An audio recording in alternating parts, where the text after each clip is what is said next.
ចំពោះកូនត្រូវចិញ្ចឹមឪពុកម្ដាយឲ្យបានល្អនៅភូមិមួយដែលមានទេសភាពស្រស់បំព្រងនៅជនបទមានគ្រួសារមួយរស់នៅយ៉ាងសុខសាន្តលោកតាសុខនិងលោកយាយសុខាមានវ័យចំណាស់ហើយបានជួបការលំបាកនៅក្នុងជីវិតជាច្រើន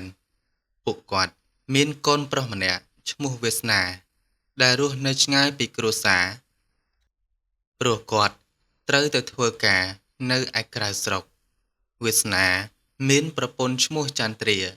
និងមានកូនស្រីម្នាក់មានឈ្មោះថាសុភីអាយុ18ឆ្នាំសុភីជាក្មេងស្រីដែលមានចិត្តល្អចេះគិតគូរ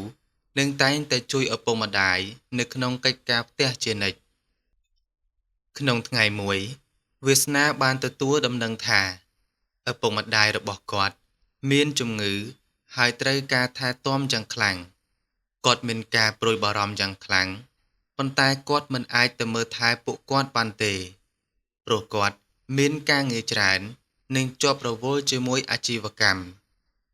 ពេលបានដឹងរឿងនេះហើយសុភីបាននិយាយទៅកាន់ឪពុករបស់នាងថាពុកអើយខ្ញុំនឹងទៅមើលថែលោកតានិងលោកយាយពុកម្ដាយជាប់រវល់ខ្ញុំអាចទៅជំនួសបានការសិក្សារបស់ខ្ញុំជិតចប់ហើយ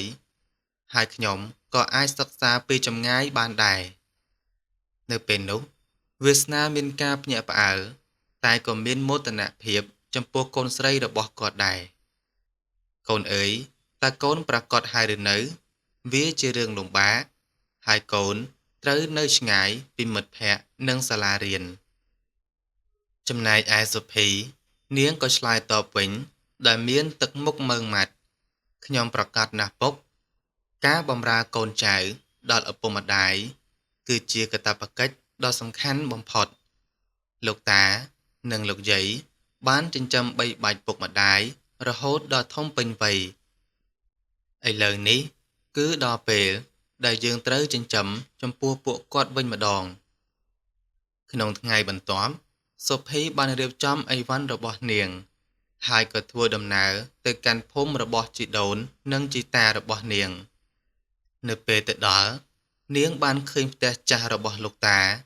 និងលោកយាយដែលមានសភាពទ្រុឌទ្រោមលោកតាសុខគាត់មានជំងឺសន្លាក់ឆ្អឹងរីឯលោកយាយសុខាគាត់មានជំងឺលើឈាមធ្វើឲ្យពិបាកធ្វើការងារទាំងឡាយឯសុភីនាងក៏ចាប់ផ្ដើមជួយពួកគាត់ភ្លាមនាងរៀបចំផ្ទះដាំបាយបោកគក់ខោអាវនិងទៅទិញថ្នាំឲ្យពួកគាត់ជារៀងរាល់ព្រឹកនាងនាំលោកតាទៅដើរលំហាត់ប្រាណនិងវាស់សម្ពាធឈាមឲ្យលោកយាយនាងជាប្រចាំមិនត្រឹមតែជួយនៅក្នុងកិច្ចការផ្ទះប៉ុណ្ណោះទេសុភីបានចាប់ផ្ដើមដាំបន្លែនៅក្បែរផ្ទះដើម្បីមានបន្លែស្រស់ៗហូបនាងបានសិក្សាពីវិធីសាស្ត្រព្យាបាលបែបបុរាណពីអ្នកស្រុកហើយបានធ្វើថ្នាំបុរាណសម្រាប់ជួយកាត់បន្ថយការឈឺចាប់របស់លោកតារីឯតាម៉ៅគាត់គឺជាចាស់ទុំម្នាក់គាត់បាននិយាយថាសុភីនាងពិតជាក្មេងល្អម្នាក់ហើយនៅពេលបច្ចុប្បន្ននេះគឺមានយុវជនតិចណាស់ដែលមានចិត្តថែរក្សាក្រុមគ្រួសារបែបនេះប៉ុន្មានខែក្រោយមកសុខភាពរបស់លោកតានិងលោកយាយក៏បានប្រសើរឡើងច្រើនឯលោកតាគាត់អាចដើរបានល្អជាងមុននិងលោកយាយមានសម្ពាធឈាមល្អជាងមុនថ្ងៃមួយវាសនានិងចន្ទ្រាក៏បានមកលេងពួកគាត់ពេលឃើញការផ្លាស់ប្ដូរពួកគេមានការភ្ញាក់ផ្អើលយ៉ាងខ្លាំងហើយលោកតាគាត់និយាយដោយញញឹមថានេះគឺដោយសារតែសុភីគ្មាននាងទេយើងមិនដឹងទៅជាយ៉ាងណាទេនាងពិតជាកូនចៅល្អម្នាក់ឯវាសនាបានអង្គុយជាមួយកូនស្រីនៅក្នុងពេលយប់គាត់និយាយដោយមានទឹកភ្នែកហូរពោះពេញមុខពុកពិតជាមានមោទនភាពណាស់ចំពោះកូនបានបង្ហាញពុកពីតម្លៃពិតប្រាកដនៃការចិញ្ចឹមឪពុកម្ដាយហើយនេះមិនមែនគ្រាន់តែជាកាតព្វកិច្ចទេប៉ុន្តែ វាគឺជាតម្លៃដែលយើងត្រូវចែករំលែកក្តីស្រឡាញ់និងការថែទាំរវាងជំនាន់នីមួយៗហើយសុភីនាងក៏តបទៅឪពុកវិញថាខ្ញុំរីករាយនឹងជួយពុកណាស់ហើយក្នុងវប្បធម៌យើងក្រុមគ្រួសារគឺសំខាន់ជាងអ្វីៗទាំងអស់ពេលពុកថែទាំខ្ញុំពេលខ្ញុំនៅតូចឥឡូវនេះដល់វេនខ្ញុំថែទាំលោកតានិងលោកយាយហើយថ្ងៃក្រោយ